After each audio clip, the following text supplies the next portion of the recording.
Hello there, this is Martin L from Supermania78.com. You join me at a pretty historic occasion because, to my knowledge, this is the first and maybe only time that you're ever going to see three of the actual screen used costumes from the Superman set of movies produced by the Salkinds, spanning from 1978 all the way through to 1987, including 1984, where all of these costumes have been brought together so we can compare them. It's a pretty unique opportunity provided very graciously by the staff at Propstore of London. Um, this centerpiece is from Superman the movie, 1978. This is a flying tunic worn by Helen Slater for Supergirl in 1984, and right here is a flying costume from Superman for the Quest for Peace. Um, I really would like to go over some of the details in these that that distinguish them from each other, because having researched these things for a number of years now, this is the first time that I have been able to compare side by side and up close and intimately exactly what makes these things what they are. And I have been very surprised because traditionally it was always thought that the costumes originally made for Superman the movie extended to the rest of the range. So the 10 years, Superman 2, 3, and 4, would all essentially be the same costume, and the Supergirl costume would be an offshoot of these using the same fabrics. From what I've seen today, I can confirm that they are not.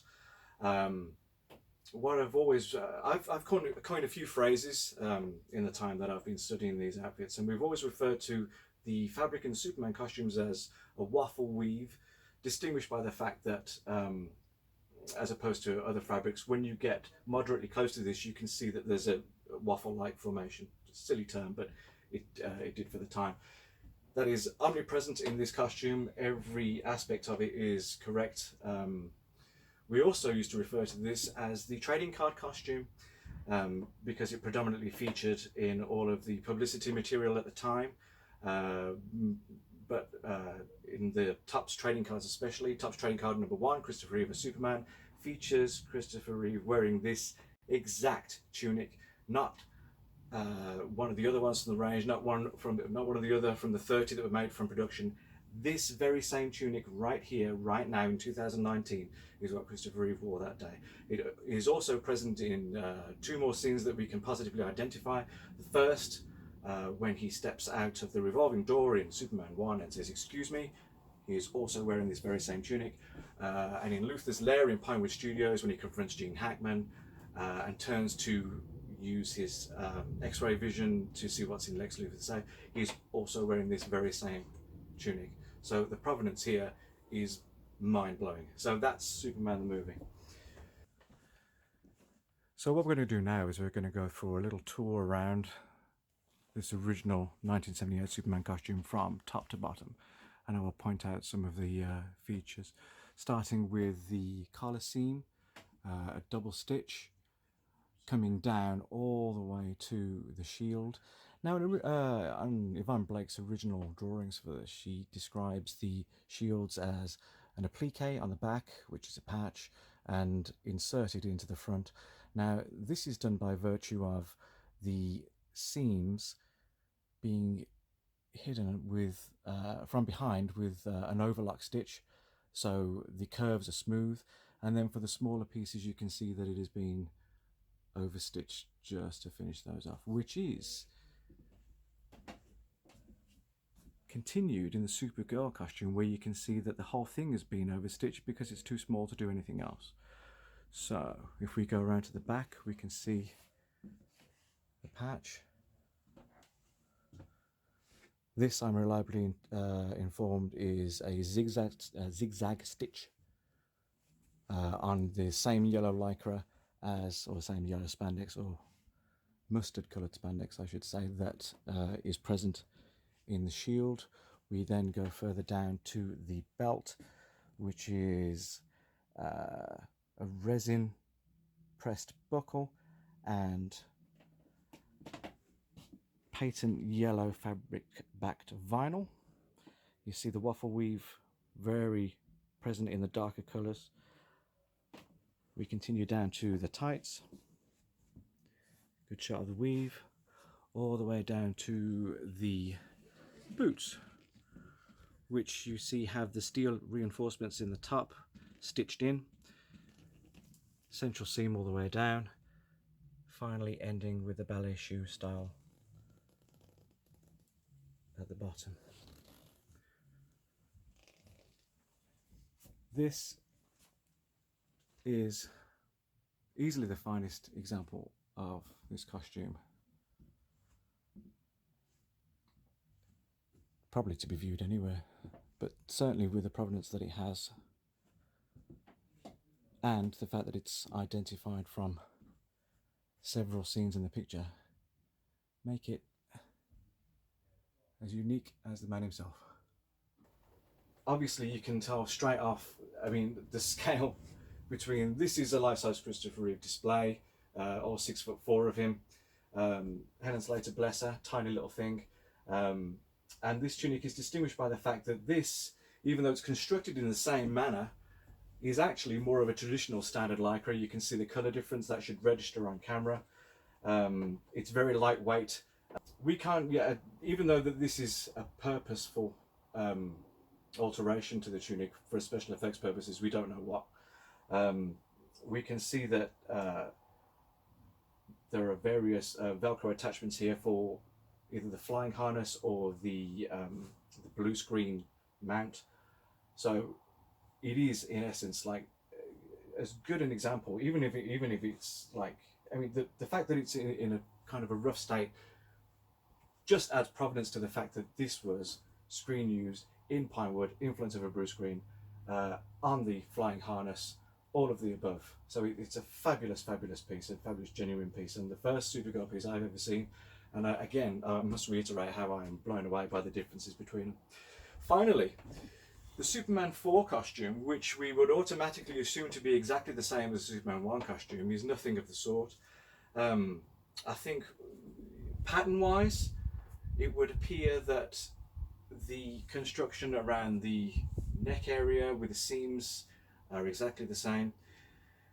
I couldn't swear on my life that this is waffle weave fabric. It may be 4-way stretch or the equivalent of. I would expect it to be a different colour, a lighter colour, because it is in fact intended for blue screen. There were many more blue screen shots in Superman 4 than all of the previous ones put together. So we would expect that. We have separate trunks over the top of tights, with the great gaping holes that we would associate with having the harness put on here. We can also tell that this is the same stencil made to achieve that, even though it looks so much spread out here. This is how it would look, bearing in mind this is how it would look when Chris actually wore it, because this is Chris's size, this is not. So this represents how it would look more or less as it was laid out flat. You can see the difference, because these things would actually be the same size. The difference that wearing one of these things makes to these shields. In the article I'm publishing soon about Superman costumes, we have recently discovered that the templates used for these are in fact the same. So the cape applique on the back, the patch, and this are the same stencil. It's just that they look so different because the patch obviously doesn't move. It is a rigid structure in the fabric. This being spandex, did stretch, did contort, which explains why in no two photos or two images or two films that these ever look the same. There are always variants, but the fact of the matter is that they're not different. There may have been some variation when these are being constructed by the people at Bowman's and Nathan's. They may have followed the template drawings, they may have constructed it, and there would have been some variances, but not huge variances. The variances only occur when the tunic is worn. So here we have them all together. An astonishing, for me personally, just an incredible opportunity. Thank you to everybody at Propstore for allowing us to come here today and not have to peer through glass and make idle speculations and wrong guesses about what this kind of thing is.